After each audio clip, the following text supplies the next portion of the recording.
My name is Reed Mundy. I teach all heavy truck courses at Baton Rouge Community College in Baton Rouge, Louisiana. I've been in the heavy truck, heavy equipment repair industry for a little over 20 years. I'm preparing people to go right into a workforce, especially since our program is an intern-based program. So that means by their second semester, they're placed in a part-time position at an intern site. So that's one of my number one philosophies is teaching to the real world. I bring a lot of real experiences of my own to talks. And along with that, since it is intern-based, my students, as they progress through the program, they wind up with stories of their own that they can bring to the class as well. And there's been times that as a class, we were able to discuss it and give a few ideas for them to take back to their intern site, which is really, really cool, especially whenever we get the report back that, hey, you guys were right. The second class I'm teaching this semester is a electrical essentials class. This is the first time I've ever had this. I've got automotive, collision, and heavy truck students all in the same class. And it's one of my favorites to teach because it's one of those that students really have a hard time grasping early on.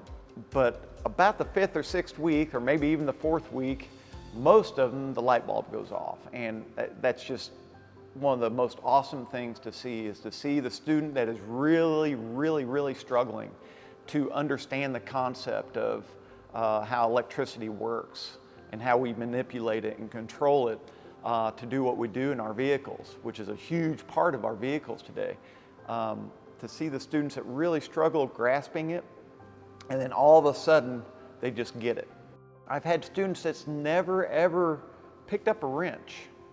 They just know that they have the desire to learn how to work on something, how to fix something that's broken. That's what interests them. A lot of those students will wind up being really, really good reading the book and learning at their own pace, at their own time. The students that have got that part under control, I have to work with them a lot to teach them how to use their hands. I'll show them the process and then have them do it 2 or 3 times. Or what works really, really well on both ends is I will have a student that's really strong at understanding a process or understanding how to use a tool, and I'll get these students paired together. I had a couple that stayed late to do a little bit of help with, extra work with, because they were struggling. And by the end, 45-minute session after class, by the end of it, they both said, I get it now.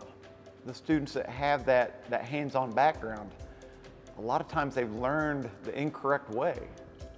They've learned poor habits, unsafe habits. Sometimes even they take that information that they've learned and they take it back to dad or uncle or brother or whoever that they learned the bad habit from and say, hey, this is what I learned and this is why I learned this is right and this is wrong. Another way that I reach those students, I've learned that works really, really well utilizing the Cengage MindTap platform as well. And one of the greatest things that Cengage has is they have a Reed speaker. I try to teach the students that, hey, can you listen to a book on tape? Okay, then you can listen to the chapter. And on top of that, just bring as many lab exercises as we can that reinforces everything that they might have learned in the book or learned during a lecture. Every week is a module in our LMS, which is Canvas. And I lay this out week by week. That way there's no question what we're going to cover every week. For one, it helps me keep on track.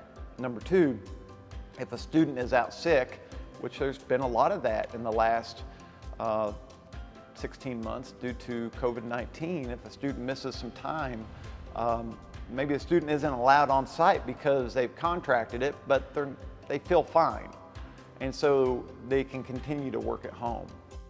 When I can or when I could, I would go to a student's intern site and go visit their manager and see how the student is doing, see if there's anything I can help do in the classroom. And most of the time I'd get pretty positive feedback. Every now and then I'd have some little thing that hey, they're kind of struggling with this and they're struggling with that, and what can we get a game plan together to see how we can help the student. Last summer, I attended a professional development with Fluid Power Training Institute. It gave us the capability to where I can use their some of their equipment along with their curriculum, and my students get to walk away with a certificate that's an IBC from Fluid Power Training Institute because of this. And it's something they can put on their resume immediately just for going through this program. I'd like to think that what I've done here will change a student's life going forward. I feel that I have reached out and made that impact on some of my students.